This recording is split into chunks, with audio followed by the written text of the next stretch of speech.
বিষয়টা এতটুকুই নয়।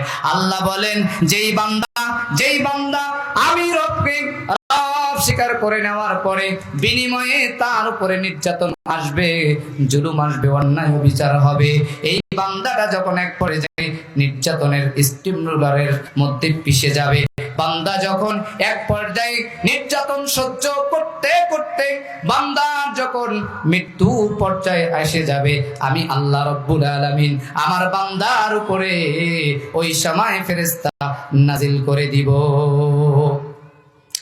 সম্মানিত হাজিরিন, এখন যদি আমি রব মুখের মধ্যে স্বীকার করে নেই, আমি মুখের মধ্যে রব যদি স্বীকার করে নেই, তাহলে বুঝতে হবে এইটা স্বীকার করে নেওয়ার কারণে বিনিময়ে আমার উপরে জুলুম হতে পারে, বিনিময়ে আমার উপরে নির্যাতন হতে পারে, বিনিময়ে আমাকে কারাগারে যেতে হতে পারে, বিনিময়ে আমাকে ফাঁসির কাস্টে ঝুলতে হতে পারে, বিনিময়ে আমার বিবি বাচ্চাকে এতিম করতে হতে পারে, আমার স্ত্রীকে বিধবা করতে হতে পারে, জমি জায়গা সবকিছু আমাকে ফেলে দিতেও হতে পারে। কিন্তু আপনি যখন সবকিছুকে ফেলে দিয়ে যখন একমাত্র রবকে রব বলে মুখের মধ্যে স্বীকার করে নিয়ে এটার উপরে ইস্তেকামাত থাকবেন, অটল থাকবেন, অবিচল থাকবেন, আল্লাহ আপনারে ফেরেশতা দিয়ে সাহায্য করবে। শুধুমাত্র আপনি ভয় পাবেন না, আপনি হতাশ হবেন না, আপনি ঘাবড়ে যাবেন না। কেন ঘাবড়াবেন না?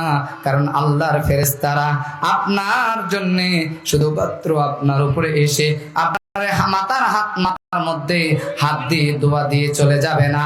আল্লাহর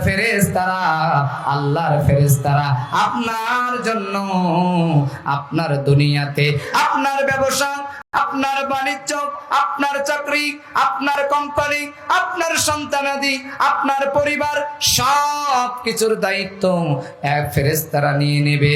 আর আপনি মরে যাওয়ার সঙ্গে সঙ্গে ফেরেশতারা আপনাকে সম্মান দিয়ে আল্লাহর জান্নাতে নিয়ে যাবে। চিৎকার মেরে বলেন সুবহানাল্লাহ। সম্মানিত ভাইরা আমার, গভীর মনোযোগ দেন। আজকে আপনি তাকান, যারা রবকে রব বলে স্বীকার করে নিয়েছিল, রবকে রব বলে যারা মেনে নিয়েছিল, দুনিয়া জমিনে যারা রবের প্রতি অবিচল ছিল, ইস্তেকামাত ছিল, যারা রবের প্রতি যারা অটল ছিল, এক চুল পরিমাণ নড়ে নাই, এক চুল পরিমাণ সরে দাঁড়ায় নাই। আপনি তাদের ইতিহাস তালাশ করে দেখেন, আজ তাদের ইতিহাস, তাদের জীবনীগুলো আপনি তালাশ করে দেখেন, তাদের জীবনীগুলোর মধ্যে আপনি দেখেন তারা কিন্তু এমনি তারা কিন্তু কারাগারে যায় নাই, এমনি তারা হামলা মামলার শিকার হয় নাই, এমনি তারা জেল জরিমানার শিকার হয় নাই। এই সব কিছুর পিছনে কারণ হলো তারা একমাত্র রবের প্রতি তারা ভরসা করেছে।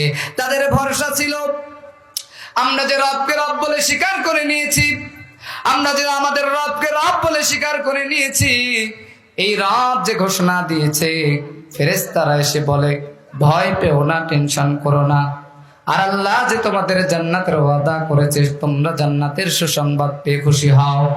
এটা এমন জান্নাত যেই জান্নাতের মধ্যে তোমরা যা চাবা তাই পেয়ে যাবা।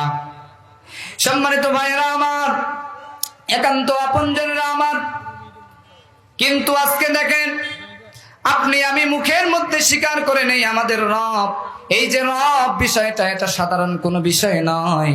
এই রবকে চিনতে হলে আগে আমাদেরকে জানতে হবে। আমরা কোথা থেকে জানবো?